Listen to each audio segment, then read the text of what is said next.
So, you want to be a pro gamer, huh? Well, you may want to think about a few things before jumping in. Welcome to Watch Mojo, and today we'll be comparing the expectations to the realities of being a pro gamer. Before we begin, we publish new content every day, so be sure to subscribe to our channel and ring the bell to get notified about our latest videos. While we see the headlines about esports teams winning hundreds of thousands or even millions of dollars, one can't help but think, well, aren't they lucky to be playing video games for a living? On the contrary, being a pro gamer isn't all it's cracked up to be, at least for most pros. Rylan, they have tournaments, man, like, you can win $1 million. They made a job out of doing the thing that not having a job used to look like. We'll start with the expectation we just mentioned. Playing video games for a living. Yeah, that's basically what a pro gamer does, but that's when you strip the occupation to its bare bones. The misconception implies that all the job requires from you is to simply play video games. However, there's much more to it than sitting on your butt and wasting the days away. Pro gamers spend significant chunks of their lives playing not a handful of different video games, but one, and only one. That one game. Oh my God, Vibe did it. So, if you're thinking about building up a career playing Counter-Strike competitively, then you better be damn sure you will never get tired of that game. Most esports teams spend 10 to 12 hours a day, 7 days a week, practicing against other players, improving their strategies, and watching footage of their previous matches. In other words, the job can quickly become extremely monotonous. The amount of dedication that it takes to play StarCraft is absolutely incredible. Another common misconception stems from how quickly the esports scene has exploded these past few years. Given the popularity and supposedly overwhelming statistics of esports viewership, one could easily think signing on with a team like FaZe Clan or Optic Gaming means you've achieved instant stardom and thousands of fans.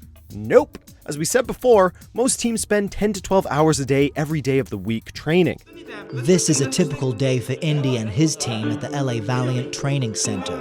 Practice, game review, and more practice. Let's go. There's practically no time to relish in fame. Even the biggest players, like Team Liquid's Alex Special Chu, don't have much time for social interaction, not even dating. In an interview with Business Insider, Chu recounts a time where a fellow teammate started dating during his career, only for it to start affecting his plays. Shortly after, he was cut from the team. According to Chu, this has happened to many players in the past, which makes it difficult for anyone wanting a relationship while playing competitively. We try to take a lot of those things off of the plate of the players so that they can focus on just practicing and playing their game. So what if you have a limited social life and play a single video game day in and day out? At least you're making bank! Once again, this is another myth that the media fails to clarify. While it is true that some pro gamers are making six-figure salaries or higher, that's only to a very select few. On top of that, the high pay doesn't strictly come from prize money. Pro gamers are treated as full-time employees, earning a base salary with an occasional bonus for winning competitions. It's basically another 9-to-5 job, with the only difference being longer, more grueling hours. To make things worse, not every team pays its players well. The ones that do are only able to thanks to years of experience, tournament wins, and dozens of sponsorships wanting to plaster their uniforms with logos. So, those less fortunate often have to search for second jobs. For me is that I can see these young kids actually becoming superstars and earning like more money than I've earned. And it's just insane. Now, with that expectation comes another money-related expectation. Prize money covers the bills. When we see the victors holding up that handsome check and basking in the limelight, it's easy to think that fat stack of money is going straight to the players. This could not be further from the truth. When a team wins a tournament, the players get a small percentage of their winnings. The rest goes to the coaches, managers, organizations, taxes, and paying off expenses. In the end, the pay gets so low that it often results in some members getting second jobs, which can lead to some difficulty in maintaining a consistent practice schedule. Other pro gamers hop on Twitch late at night to either share their knowledge or let viewers watch them practice. Even then, pro gamers don't make a heck of a lot of money on Twitch, just enough to supplement their primary income. And you thought your life was nothing but eat, work, and sleep. Because usually the viewers at home, they see two people competing for like big prize money. So it's not as easy as it seems. Still think the life of a pro gamer is for you? Well, we got one other factor you might want to consider: health risks. Professional gaming may not be as physically tasking as actual sports, but esports comes bearing their own grievances. For starters, sitting on your tuchus for extensive hours can lead to back problems, and putting your hands through fixated, repetitive motions can cause carpal tunnel, tennis elbow, and wrist injuries. One example of this occurred in April 2015, when League of Legends player Hylam of Cloud9 was forced to retire due to a wrist injury he had been enduring for several months. The health risks go beyond physical, too. Remember, we live in an age of the internet where people can be very aggressive and nasty towards each other. I'm not gonna be on the only team with 2 girls. Yeah, well, I'm not gonna be on the only team with you, you elitist little shitbag. Well, she stays or I go. Even without the harassment, the presence of a live audience can be too much for some players to bear. Fighting game streamer Maximilian Dude has cited his anxiety as part of the reason why he quit playing competitively.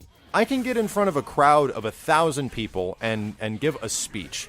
Absolutely no problem. I have no problem with cameras, no problem with any of that stuff. The things people would normally find like anxiety inducing. However, when I get in front of people and play video games in a competitive environment, I turn frigid. I don't understand why my brain does that. You can make a meme out of that, you know. His experience holds truth. Playing video games is vastly different when you're playing in front of a large crowd of people, especially when your livelihood is on the lines. It is this anxiety, this fear of being judged that led some players to turn to drugs, like ADHD medication, to calm their nerves while increasing their performance.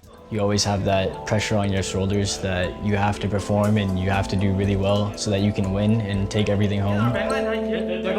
Playing video games for a living does sound like a dream job, but we need to realize that professional gaming has its own set of pros and cons like any other job. The hours can leave you exhausted at the end of the day, you won't get to have much time to socialize outside of work, you may not be able to cover all of your expenses from just tournaments or even your own base salary.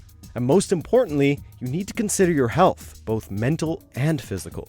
We aren't trying to discourage those who want to try to be a real esports competitor. That's not the point at all, but you'll need to consider a plan for additional income as well as keeping yourself safe and healthy. Good luck! In esports, you can literally jump from being in a bedroom into being a 6-figure salary in the spotlight on stage 3 months later, and some of them are just wholly unprepared. Do you agree with our picks? Check out this other recent clip from WatchMojo, and be sure to subscribe and ring the bell to be notified about our latest videos.